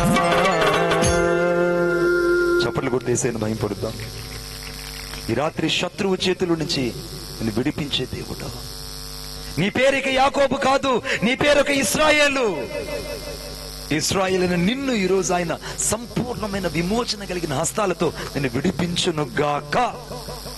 ఆయన ఎక్కడి నుంచి విడిపిస్తాడంటే మొదట శత్రువు చేతుల నుంచి విడిపిస్తాడు. ఈరోజు నీ శత్రువు ఎవరు? నిన్ను ద్వేషించే వాళ్ళు కాదు, దూషించే వాళ్ళు కాదు, నీ మీద బురద జల్లే వాళ్ళు కాదయ్యా. ఆ బురద జల్లే వాళ్ళు వాడుకుంటున్నాడే బురదోడు, ఆ బురదోడును బట్టి నీకింత బాధలు. అందుకే నేను హింసించే వారి కొరకు, నీ శత్రువుల కొరకు ప్రార్థించండి, వాటిని మీరు దీవించండి, అప్పుడు మీరు దేవుని కుమారులై ఉంటారు. చాలా మందికి అర్థం కాని విషయం ఏంటంటే శత్రువుల్ని దీవించాలంటే మనసు రాదు. They shall not be blessed to the enemies. వాడినా మణిబాబన్నా నేను దీవించాలా, వాడు చావడం నేను చూడాలా, వాడు చావు నేను చూడాలా. వాడికంటే ముందు ఈడే చేస్తాడు, వాడికంటే ముందు ఈడే చేస్తాడు. ఎందుకంటే నువ్వు ఏం విత్తుతావో అదే కోస్తావు. మోసపోకుడు దేవుడు వెక్కిరింపబడ్డాడు. నేను రోజు తిట్టేవాడు, రోజు దూషించేవాడు, రోజు నీ గురించి చెడ్డగా మాట్లాడేవాడు, రోజు నీ పిల్లల గురించి, నీ కుటుంబాన్ని గురించి 10 మందికి వెళ్ళి ప్రచారం చేసేవాడు, వాడు వెళ్ళి, అర్థమైందా? వాడి కోసం నువ్వు వెళ్ళి ఒక స్టార్ క్యాంపెయిన్ గా యేసయ్య దగ్గర నిలబడి ప్రార్థిస్తావా? నీకు అర్థమవుతుందని చెప్పేది. దేవుని దగ్గరికి వెళ్ళి, ప్రభువా నన్ను దూషించేవాడిని దీవించయ్యా, నన్ను దూషించేవాడికి కారు వేసయ్యా, నన్ను దూషించేవాడికి ఇల్లు వేసయ్యా, నన్ను దూషించేవాడికి మంచి వస్తువులు వేసయ్యని ప్రార్థిస్తావా నువ్వు? ఏసయ్యా వాడికి తగిన పాఠం చెప్పడం నేను చూడాలయ్యా, వాడు ఎట్ట లేస్తాడో నేను చూడాలయ్యా. నేను ఒకరోజు నా టైం బాగాలేకుండా ఇలాగనే మీటింగ్కి వెళ్ళా ఈస్ట్ గోదావరిలో. సరే సాయంత్రం పూట ప్రార్థన చేసుకుందామని అన్నా. నేను ఒక మందిరంలోకి వెళ్ళి మందిరంలో కూర్చొని ప్రార్థన చేసుకుంటున్నాను. ప్రార్థన చేసుకుంటే నా పక్కన ఒక ఆమె కూర్చొని ఉంది. ఆమె ప్రార్థన చేస్తుంది. ఏసయ్యా నువ్వు నా ప్రార్థన వింటున్నావయ్యా, నువ్వు వినకపోతే నాకు ఇంకెవరున్నారయ్యా. నాకు అర్థం కాల, ఏమిటి యేసుప్రభుని, యేసుప్రభుని ఏమన్నా దత్తత తీసుకునిందా, యేసుప్రభుని ఏమన్నా దత్తత తీసుకునిందా? నువ్వు నా ప్రార్థన వింటున్నావయ్యా, నువ్వు వినకపోతే ఈరోజు నేను ఊరుకోనయ్యా. నా 2వ కుమార్తె నువ్వు నా అల్లుడు కొడుతున్నాడయ్యా, వాడు తలకాయ నిమ్మకాయ లాగా లారీ కింద పగలాలయ్యా. చేతబడి చేస్తుంది ప్రార్థనలో, ప్రార్థనలో చేతబడి చేస్తుందండి. నేను భయపడిపోయినా, ఈ చేతబడి చేస్తుందా ప్రార్థన చేస్తుందా నాకు అర్థం కాల. వాడు తలకాయ నిమ్మకాయ లాగా లారీ టైర్ల కింద పట పట పట పగలడం నేను చూడాలి. ఏసయ్యా నీ విధవరాల పక్షంగా ఉంటావు ఏసయ్యా, నాకు తెలుసయ్యా నువ్వు చేసేస్తావు. ఆమేనంటున్నాను. నాకు ప్రార్థనలో కూర్చున్న నాకు ఆ ప్రార్థన విని, అమ్మా ఎవరి కోసం చేసావంటే, నీకు తెలియదులే మా 2వ అమ్మాయి మొగుడు కోసం. ఏం చేశాడమ్మానంటే, వాడు నా చిన్న కూతురిని రోజు కొడుతున్నాడయ్యా, అందుకే వాడు తలకాయ నిమ్మకాయ లాగా పటక్కని పగలుతుంది. ఇంకా ఈ చేతబడి చేసింది, అర్థమైందా? చేతబడి చేసింది ప్రార్థనలో వెంటనే జరిగిపోతుంది. ఆ తప్పు చేస్తున్నావు కాబట్టి నీ ప్రార్థనకు జవాబు రావట్లేదు. ఆమె చెప్తాము గట్టిగా, ఆ తప్పు నువ్వు చాలా సార్లు చేస్తున్నావు, ఆ తప్పు నువ్వు చేస్తున్నావు. ఒక రోజున ఒక దైవజనుడిని ఒక 2 వ్యక్తులు వచ్చి, యథార్థం జరిగిన సంఘటన, ఒక దైవజనుడి దగ్గరికి 2 వ్యక్తులు వచ్చి ఇష్టం వచ్చినట్టు మాట్లాడారు. బూతులు ఎన్ని అంటే నేను చెప్పలేను, అన్ని బూతులు మాట్లాడారు. పాప దైవజనుడు వాళ్ళ మధ్యలో ఏం చెప్పుకోవాలో అర్థం కాక, వాళ్ళకు బలం ఉంది తనకు బలం లేదు, వాళ్ళకి జనసంఖ్య ఉంది తనకు జనసంఖ్య లేదు, వాళ్ళకి కండ బలము, గుండె బలము, జనబలం ఉంది, ఇతనికి ఏ బలం లేదు. అన్ని తిడుతుంటే మౌనంగా అలాగ నిలబడ్డాడు. కొంతమంది ఏమన్నారంటే, తప్పు చేశాడు కాబట్టే కదండి అంత పాస్టర్ గారు అంతసేపు మౌనంగా ఉన్నాడు అని అంటున్నారు. మరికొంతమంది ఏమన్నారు, ఇతను ఏదో తప్పు చేశాడు కాబట్టే కదండి అన్ని తిడుతున్నా ఓర్చుకున్నాడు. నువ్వు మౌనంగా ఉంటే నీ మీద బురద. ఏమండి, నువ్వు మాట్లాడితే నోరున్నదని అంటారు. ఇదే కదా క్రైస్తవులకు వచ్చిన పెద్ద పీకులు అంటారు. నోరెత్తి మాట్లాడితే నువ్వు మాట్లాడుతున్నావని అంటారు. ఆయన శత్రువులు ఎదుట మౌనంగా ఉన్నట్టు నువ్వు మౌనంగా ఉండవని అడుగుతారు. పోనీ మౌనంగా ఉంటే నువ్వు తప్పు చేశావు కాబట్టి మౌనంగా ఉంటాడు. ఎటుపోయినా కరోనా దెబ్బలే. అర్థమైందా? ఎటుపోయినా కరోనా దెబ్బలే. కొద్ది రోజులకి ఇతన్ని తిట్టి వెళ్ళిపోయారు వాళ్ళు. తిట్టి వెళ్ళిపోతే ఈ వ్యక్తి మౌనంగా అయిపోయాడు. ఒక రోజున వాళ్ళ దగ్గరికి ఒక విలువైన కానుక తీసుకెళ్లి ఆ కానుకను వాళ్ళ చేతిలో పెట్టాడు. ఆమేన్. వాళ్ళ చేతిలో పెట్టాడు. వాళ్ళకి అర్థం కాలేదు, ఏంటి విలువైన కానుక తీసుకొచ్చి మా చేతిలో పెట్టాడు. వాళ్ళు అప్పుడు మందిరం కట్టుకుంటుంటే ఈ సేవకుడు వెళ్ళి ఆ మందిరం దగ్గరికి వెళ్ళి ఆ రేకులన్నీ అందించి ఆ రేకులన్నీ వాళ్ళకి బిగిచ్చిస్తున్నాడు. ఉన్నట్టుకుండి ఇతని టైం సరిలేక రేకులు ఇరిగి పైనుంచి కింద పడ్డాడు. పడంగానే వాళ్ళు ఏమనుకుంటున్నారంటే అప్పుడు దేవుడు కొట్ల ఇప్పుడు మా కళ్ళ ముందు మా ఎదుటకి తెచ్చి వీడిని కొట్టి పట్టి తెచ్చి పడేశాడు అన్నారు. ఎటు పడితే అటు మాట్లాడుతుందండి ఈ నాలుకలు విన్నారు. నిన్ను గురించి, నీ బిడ్డల గురించి ఎన్ని మాట్లాడుతున్నారు. ఇన్ని మాట్లాడుతుంటే ఎందుకు నువ్వు ఊరుకుంటున్నావు? నువ్వు చేతగాని వాడని కాదు. ఈ రాత్రి పరిశుద్ధాత్మ శక్తి వారిని ఎదుట వెళ్ళి నీ సాక్ష్యాన్ని కట్టబోతుంది. కొట్టండి చప్పట్లు గట్టిగా. ఈ రాత్రి దేవుని శక్తి నేను నిలబెట్టబోతుంది. ఈ రాత్రి దేవుని మహిమ శత్రువు చేతిలో నుంచి నీకు విడుదల కలగబోతున్నది.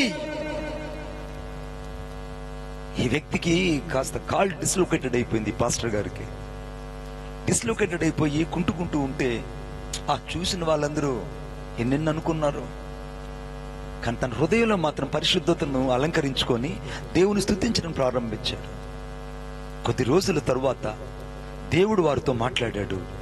వాళ్ళు వచ్చి ఒక మాట అన్నారు, అయ్యా మమ్మల్ని మన్నించు, మమ్మల్ని క్షమించు. ఆ రోజు నేను అంతగా తిట్టినా నువ్వు మమ్మల్ని ఒక్క మాట కూడా లేదు. మా ఇంటికి వచ్చి ఈరోజు భోజనం చేసి మా కూతురికి బర్త్డే మీరు దీవించాలంటే అన్నారు. కొట్టండి చప్పట్లు పెట్టి. మా ఇంటికి వచ్చి దీవించెళ్ళయ్య అని చెప్పాడు.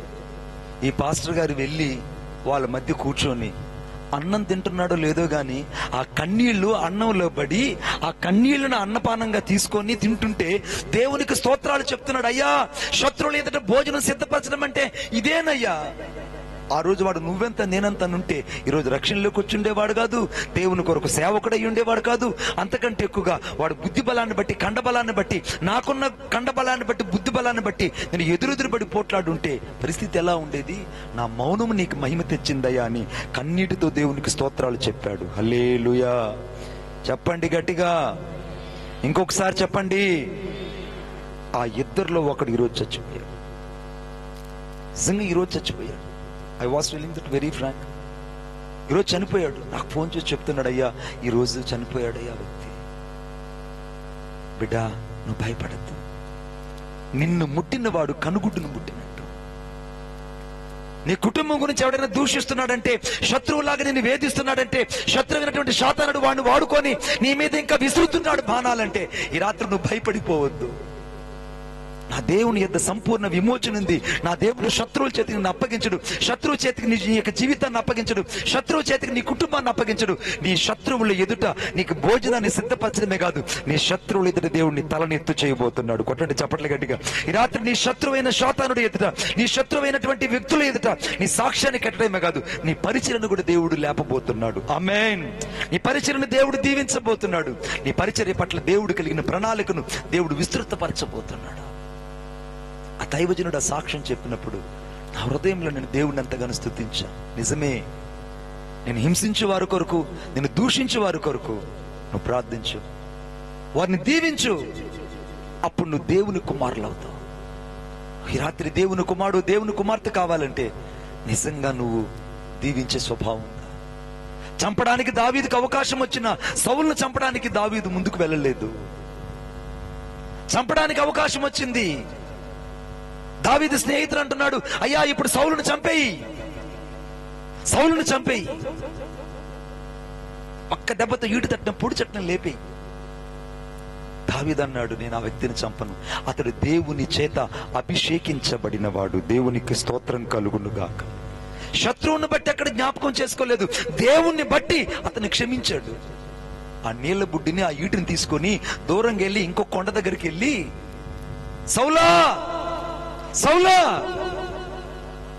ఇదిగో నీ ఈటే, ఇదిగో నీ యొక్క నీళ్ల బుడ్డి నా చేతిలో ఉంది, నాకు దేవుడు అవకాశం ఇచ్చాడు నిన్ను చంపడానికి, కానీ నేను చంపలేదు. నీ పై వస్త్రం మాత్రమే నేను కోసాను. ఇదిగో ఈ 3 తీసుకొని వెళ్ళిపో అన్నాడు. సౌలు గుండె పగిలిపోయింది. సౌలు మనసు మారిపోయింది. సౌలు ఒక్క మాట అన్నాడు. ఏమన్నాడు తెలుసా? నాయనా దావీదు, దేవుడు నిన్ను దీవించునుగాక. కొట్టండి చప్పట్లు గట్టిగా. నాయనా దావీదు. తరిమిన ఈ వ్యక్తి నోట దేవుడు ఒక మాట ఇచ్చాడు, నాయనా అన్నని. తెలుగు బైబిల్లో రాయబడింది, ఇంగ్లీష్ బైబిల్లో రాయబడింది, the father of my David. నేను బెన్యామీను గోత్రంలో పుట్టిన వాడిని, నా తండ్రి కీషు. కానీ ఇప్పుడు నా తండ్రి కాదు, నాకు నాయన. నువ్వు నాకు నాయన. శత్రువు ఎదుట దేవుడు నిన్ను, నీ సాక్ష్యాన్ని ఈరోజు కట్టబోతున్నాడు. కొట్టండి చప్పట్లు గట్టిగా. శత్రువు ఎదుట దేవుడిని తలని ఎత్తు చేయబోతున్నాడు. శత్రువు ఎదుట నీకు ఈరోజు సాక్ష్యాన్ని దేవుడు కలుగు చేయబోతున్నాడు. నా యేసయ్య సన్నిధికి వచ్చావు కాబట్టి ఈరోజు నువ్వు శత్రువు ఎదుట నీ సాక్ష్యాన్ని దేవుడు కట్టబోతున్నాడు. ఈ రాత్రి పరిశుద్ధాత్మ దేవుడు ఒక ప్రశ్న నిన్ను వేయనిము. అందరి దగ్గర నువ్వు స్థానం సంపాదించడం చాలా సులువు, కానీ నీ శత్రువు దగ్గర స్థానం సంపాదించడం చాలా కష్టం. నీ శత్రువు గుండెల్లో నువ్వు సాక్ష్యం సంపాదించగలిగితే, నీ శత్రువు మనసులో నువ్వు స్థానాన్ని సంపాదించగలిగితే, నీ శత్రువుని ఈరోజు నువ్వు దేవుని కొరకు సంపాదించుకోగలిగితే, ఈరోజు నువ్వు సంపూర్ణంగా విమోచించిన దేవుని హస్తము కృచకాలేదని, ఆ హస్తంలో ఉన్న ఔన్నత్యము నిన్ను క్షమించినట్టే ఈరోజు నీ శత్రువుని క్షమించగలవు. కొట్టండి చప్పట్లు గట్టిగా. నీ శత్రువుని క్షమించగలవు, దీవించగలవు. అందుకే యాకోబుని దేవుడు ఇశ్రాయేలుగా చేశాడు. చివరకు శత్రువైనటువంటి ఏశావు ఎదురుపడ్డాడు, చేతిలో కత్తింది, చంపడానికి సిద్ధమయ్యాడు. యాకోబు ఎదురొచ్చాడు, అన్నా అన్నా నీ ఎదుట నేను సాగిలి పడుతున్నానని దారి పొడుకు సాగిలి పడతా వచ్చాడు. అన్న మనసు కరిగిపోయింది. అన్న మనసు కరిగిపోయింది.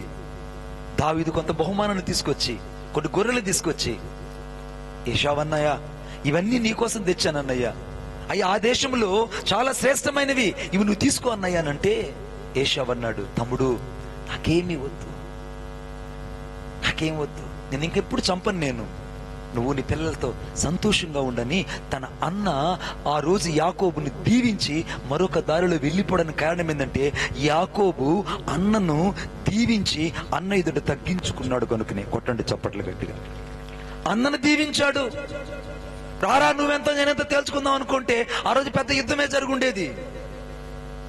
ఇటు ఏశావు యొక్క భార్య అయినటువంటి బాషెమెతు విధవరాలు అయిపోయి ఉండేది, ఇటు రాహేలమ్మ లేయా ఇద్దరు విధవరాలు అయిపోయి ఉండేవాళ్ళు. ఆ కుటుంబం అంతా దిక్కులేని కుటుంబం అయిపోయేది. ఒక క్షమాపణ, ఒక ఫర్గివ్నెస్, ఒక క్షమాపణ, ఒక దీనత్వము, ఒక తగ్గింపు శత్రువు గుండెల్లో ఈరోజు నీ సాక్ష్యాన్ని సంపాదించినట్లు యేసు కొరకు నువ్వు బ్రతుకుదువు గాక. అది శత్రువు చేతుల నుంచి విడిపించబడ్డమంటే. ఇది శత్రువు చేతుల నుంచి విడిపించబడ్డమంటే, శత్రువు విడిపించబడ్డమంటే. ఒకరోజు నేను ఒక కుటుంబ ప్రార్థనని పిలిచారు. కుటుంబ ప్రార్థనకి వెళ్తున్నాను. నేను వెళ్తుంటే ఆ ఇంట్లో ఉండే వాళ్ళు పాట పాడుతున్నారు. నేను అనుకున్నాను వీళ్ళు ముందుగానే కూటం ప్రారంభించేశారు, ఇంకా కూటం అయిపోయింది అనుకోని నేను మెల్లగా ఆ మెట్లెక్కి మెల్లగా వెళ్తుంటే వాళ్ళ పిల్లలు పాట పాడుతున్నారు, కోడలు పాట పాడుతుంది. నా శత్రువులు నన్ను చుట్టినను, మరణపు పాశములరి కాటినను, నా శత్రువులు నన్ను చుట్టినను, మరణపు పాశములరి కాటినను, నా శత్రువులు, నా శత్రువులు, నా శత్రువులు. ఏంట్రా ఈ పదమే పాడుతుంది ఈ అమ్మాయి, పాట రాదా ఏందని నేను ఆ కిటికీ నుంచి తొంగి చూస్తే వాళ్ళ అత్త ఫోటోను కుర్చీ మీద పెట్టి పాట పాడుతుంది. యథార్థం చెప్తున్నా నేను. I didn't say that of any jokes. What I experienced in my life, but I am telling to you very frank before us. నేను ఏది చూసినైతే చెప్తున్నాను. వాళ్ళ అత్త ఈ కోడలకి ఇప్పుడు శత్రువు అయిపోయింది. ఆ శత్రువు ఆ చుట్టూ జోరుకోడంట, మరణపు లోయల్లో ఉంటేనంట పాడిన పాటే మళ్ళా రాగం తీసి తీసి తీసి పాడుతుంది. నేను అక్కడికి వెళ్ళగానే ఫోటో వెనక్కి తిప్పేసి, రండి నా పేజీలాడన్నా. ఎవరు ఫోటో అమ్మా? అత్త ఏమన్నా పోయిందని అడిగా. పోతే కదన్నా ఇంకా ఆమె పోదు, మమ్మల్ని అందరిని పోయేటట్టు చేస్తుందన్న, ఎన్ని తగాదాలు పెడుతుందన్న మా ఇంట్లో అన్న. ఆ రోజు చెప్పాను నేను, బిడ్డా, ఈరోజు మీ అత్తకు నువ్వు అన్నం పెట్టగలిగితే, ఈరోజు మీ అత్త బట్టలు నువ్వు ఉతికిగలిగితే, ఈరోజు మీ అత్తకెళ్ళి నువ్వు కాళ్ళు నొక్కగలిగితే దేవుడిని అభిషేకిస్తాడు. దేవుడిని జ్ఞాపకం చేసుకుంటాడంటే నా ప్రాణం పోయినా నాకు చేయననింది. నిజం, నా ప్రాణం పోయినా నేను చేయనని చెప్పింది. అలా అనకూడదమ్మా అత్తమ్మా అనంటే నీకేం తెలుసన్నా? ఆమె ఏమన్నా రూత్ అనుకున్నావా? ఆ నోట ఎన్ని బూతులు తెలుసా? రూత్ కదా ఆమె పేరు, బూతులు. బూతమ్మా. నేను కాబట్టి ఇంట్లో ఉన్నాను. నేను ప్రాణం పోయినా నేను ఆమెను క్షమాపణ అడగనని చెప్పింది. మీరు సరిగ్గా చెప్తున్న సెకండ్ వేలో కోడలు చచ్చిపోయింది, అత్త మిగిలిపోయింది. అత్త సాక్ష్యం చెప్తుంది జ్ఞాపకార్థ కూటమి రోజు, అయ్యా నా కోడలను ఒక కూతురులాగా చూసుకున్నా, కానీ నా కూతురు అనేక సార్లు నన్ను అన్నా కూడా నా కూతుర్ని నేను కోల్పోయానయ్యా. నా కూతురు లేని ఈ లోటు నన్నెవ్వరూ కూడా ఇంక తీర్చలేరు. నా కూతురయ్యా నా కోడలను చెప్తుంటే అందరూ కన్నీరు పెట్టుకున్నారు. శత్రువు గుండెల్లో స్థానం సంపాదించిన కోడలుగా మిగిలిపోతావు. శత్రువు హృదయంలో స్థానం సంపాదించకుండా, శత్రువు చేతులు విడిపించబడకుండా బందీగా బతికి ఇంకా నాశనం అయిపోతావో నీ చేతిలో ఉంది. ఈరోజు చావాల్సింది ముసిల్ది, కానీ ఈమె చచ్చిపోయింది. పిల్లలు రోజు స్కూల్కి వెళ్ళి వచ్చారంట, ఇన్ఫెక్షన్ ఇంకా అంటుకునింది. ఆ కరోనా వ్యాధి వల్ల కోడలు చచ్చిపోయింది. చిన్న చిన్న డిసీజెస్, బ్రీతింగ్ ప్రాబ్లం. అత్త బతికే ఉంది ఇప్పటికీ. తప్పు చేస్తున్నావు నువ్వు. ఇశ్రాయేలు, నువ్వు దేవుని కొరకు కనిపెట్టుకుంది వాస్తవం అయితే, ఆయన యొక్క కృప దొరుకుతుందని నువ్వు నిరీక్షించింది వాస్తవం అయితే, ఆయన యొక్క సంపూర్ణమైన విమోచన దొరుకుతుందని వాస్తవం అయితే, ఈరోజు శత్రువు అయినటువంటి శాతానుడి చేతుల నుంచి కాక నిన్ను ద్వేషించే వారి చేతుల నుంచి నా యేసుని విడిపించి వారి కళ్ళ ముందు నిన్ను గొప్ప చేయ మొదలు పెట్టబోతున్నాడు. కొట్టండి చప్పట్లు గట్టిగా.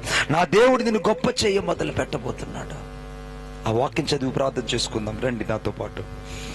136 దావీదు కీర్తన 4వ వచనం. ఆయన ఒక్కడే మహా ఆశ్చర్య కార్యములు చేయువాడు. ఆయన ఒక్కడే మహా ఆశ్చర్య కార్యములు చేయువాడు. ఆయన కృప నిరంతరము ఉండును. ఆయన కృప నిరంతరం ఉండును. ఆ చివరి వచనం చదువుతున్నాను. ఏమన్నా తెలుసా? ఆయన జ్ఞానము చేత ఆకాశమును కలుగు చేసును, ఆయన కృప నిరంతరం ఉండును. ఎందుకు అనంటే ఆ వాక్యం 14 వచనం, ఆయన ఇశ్రాయేలీలను దాని నడుమ దాటిపోచేసి. ఇశ్రాయేలుగా మారిపోయారు ఇప్పుడు. ఆమేన్ చెప్పండి గట్టిగా. ఒక ఇశ్రాయేలు. ఆరంభంలో ఆదికాండం 32లో ఇశ్రాయేలు, దావీదు కీర్తన 137లో ఇశ్రాయేలు. కానీ ఇక్కడ మాత్రము ఇశ్రాయేలీలుగా దేవుడు చేశాడు. ఒక్క వ్యక్తి, ఒక జనాంగం అయిపోయాడంటే ఎంత గొప్ప ఆశీర్వాదం. ఒక మోసగాడు ఒక నూతనమైన పరిశుద్ధ జనాంగానికి మూల పురుషుడిగా మారిపోయాడంటే ఎంత ఆధిక్యత. ఒక్క సామాన్యమైన వ్యక్తి ఎంత మంది దగ్గర అయితే సాక్ష్యాన్ని కోల్పోయాడు. భార్య దగ్గర సాక్ష్యం కోల్పోయిన వ్యక్తి, భర్త దగ్గర అనగా తండ్రి దగ్గర సాక్ష్యం కోల్పోయిన వ్యక్తి, రక్త సంబంధం దగ్గర సాక్ష్యం కోల్పోయిన వ్యక్తి, పిల్లనిచ్చిన ఇంట్లో సాక్ష్యం కోల్పోయిన వ్యక్తి, 4 పక్కల సాక్ష్యం కోల్పోయిన వ్యక్తి ఒక జనాంగానికి మూలపితుడవుతాడని ఎప్పుడైనా ఊహించాడా? ఈరోజు నువ్వు ఎక్కడ ఓడిపోయావో నా యేసు ఆ జనాంగం మీ కొరకు నిన్నొక సాక్షిగా ఉంచబోతున్నాడు. కొట్టండి చప్పట్లు గట్టిగా. ఒక జనాంగాన్ని దేవుడు నీ కొరకు సిద్ధపరచబోతున్నాడు. ఒక జన సమూహానికి నువ్వు ఒక ఆత్మీయ తండ్రిగా, ఒక ఆత్మీయ తల్లిగా మిగిలిపోతావు. ఒక ప్రాంతానికి కాదు, ఒక పరిమితి చెందిన 4 గోడల మధ్యగా దేవుడిని పిలిచింది. 4 దిశల ఈ రోజు ఒక జనాంగం నీ కొరకు దేవుడు సిద్ధపరచబోతున్నాడు. కొట్టండి చప్పట్ల గట్టిగా. నీ కొరకు దేవుడు 4 దిశలో ఒక జనాంగాన్ని సిద్ధపరచబోతున్నాడు. ఒక్క ఇశ్రాయేలుగా మార్చబడ్డారు. ఒక్క ఇశ్రాయేలు ఇప్పుడు జనాంగానికి మూలపిత్రుడయ్యాడు. ఆ ఇశ్రాయేలులందరూ ఆయన నేల మీద నడుచుకుంటూ వెళ్తుంటే వారికి ఇవ్వబడిన పేరు ఏంటో తెలుసా? ఇశ్రాయేలీయులు, రాజకుమారులు. ఈరోజు ఒక్కడవే కావచ్చు. ఒకవేళ నీ సంఘంకి 10 మంది 20 మంది వచ్చి ఉండొచ్చు. ఒకవేళ నీ సంఘానికి 100 మందే వచ్చి ఉండొచ్చు. ఒకవేళ నీ సంఘం చాలా సంకుచితమైనది కావచ్చు. ఒకవేళ నీ గురించి ఎవరు విలువ ఇవ్వకపోవచ్చు. భయపడకు. ఈరోజు నా దేవుని యొద్ద నీకు సంపూర్ణమైన విమోచన దొరకడమే కాకుండా శత్రు శత్రువులు ఎదుట నీ తల ఎత్తడమే కాకుండా నిన్ను ఒక్కడిని దేవుడు ఒంటరి అయిన నిన్ను 1000 మందిగా చేయబోతున్నాడు. రూనామా షాదా రాలాబా రికా రాదా రాలా. నిన్ను ఒంటరైన నిన్ను దేవుడు 1000 మందిగా చేయబోతున్నాడు. ఒక్క ఒంటరి అయిన యాకోబుని, ఒక్కడిగా మిగిలిపోయిన యాకోబుని, తొడగూడు వసిలిపోయిన యాకోబుని దేవుడు ఇశ్రాయేలుగా మార్చి కొన్ని 25 లక్షల మందిగా నేటికి ఇశ్రాయేల్ జనాంగం శేషము ఉండున్నట్లుగా దేవుడు ఆశీర్వదిస్తూ వస్తున్నాడు. కొట్టండి చప్పట్లు గట్టిగా, ఇంకా గట్టిగా. హమాస్ వాళ్ళు ఎన్ని ర్యాకెట్లు వదిలినా, ఎన్ని మిసైల్స్ వదిలినా, మొన్న చూసారా సరిగ్గా ఒక 5 రోజుల క్రిందట ఎన్ని వదిలేరు నాన్న? ఒకేసారిగా 5 ఎన్న 300 మిసైల్స్ 5 నిమిషాలలో వదిలిపెట్టారండి. 300 మిసైల్స్ ఇశ్రాయేల్ మీద హమాస్ వాళ్ళు వదిలిపెడితే, ఆ శత్రువులు వదిలిపెడితే, ఆ 300 ర్యాకెట్లు కనీసం 2 ర్యాకెట్లు వచ్చి ఇశ్రాయేల్ మీద పడితే చాలు, ఇశ్రాయేల్ మొత్తం నాశనం అయిపోతుంది. కానీ ఒక్కటి కూడా పడనీయకుండా ఇశ్రాయేలుకు దేవుడు జ్ఞానం ఇచ్చి, వారి జ్ఞానమునకు పరిమితి లేకుండా వారిని ఇశ్రాయేల్ నడుమ దాటిపోచేస్తుంది ఎవరో తెలుసా? ఒక్క మనుషుని బట్టి ఒక శేషమైన జనాంగాన్ని దేవుడు నేటికి కాపాడుతూ ఇశ్రాయేల్ బట్టి ప్రపంచం యావత్తు దీవించడానికి యేసు ఒక్కడే కారుకుడయ్యాడు. కొట్టండి చప్పట్లు గట్టిగా, యేసు ఒక్కరే కారుకుడయ్యారు. ఈరోజు నిన్ను బట్టి నీ జనాంగం ఆశీర్వదించబడబోతుంది. నిన్ను బట్టి నీ సంఘము విస్తరించబడబోతుంది. నిన్ను బట్టి నీ గ్రామం విస్తరించబడబోతుంది. నిన్ను బట్టి నీ కుటుంబం విస్తరించబడుతుంది. ఈ రోజు నువ్వు ఒక్కడివే కానీ నువ్వు 1000 మందిగా మార్చబడుదువుగాక. ఈ రోజు నువ్వు ఒంటరివే కానీ నీ ద్వారా దేవుడు ఒక జనాంగాన్ని తీసుకుని రాబోతున్నాడు. నువ్వు ఒక్కడివే, ఈ రోజు నీ ద్వారా దేవుడు ఒక విశాలమైనటువంటి కృపను విస్తరింప చేయబోతున్నాడు. ఆయన యొద్దనే కృప దొరుకుతుంది. The grace will be catch on before the Lord. దేవుని ఎదుటే కృప దొరుకుతుంది. ఆ కృపకి ఈ రోజు నువ్వు వారసురాలుగా ఉందువుగాక. లేచి నిలబడతాం.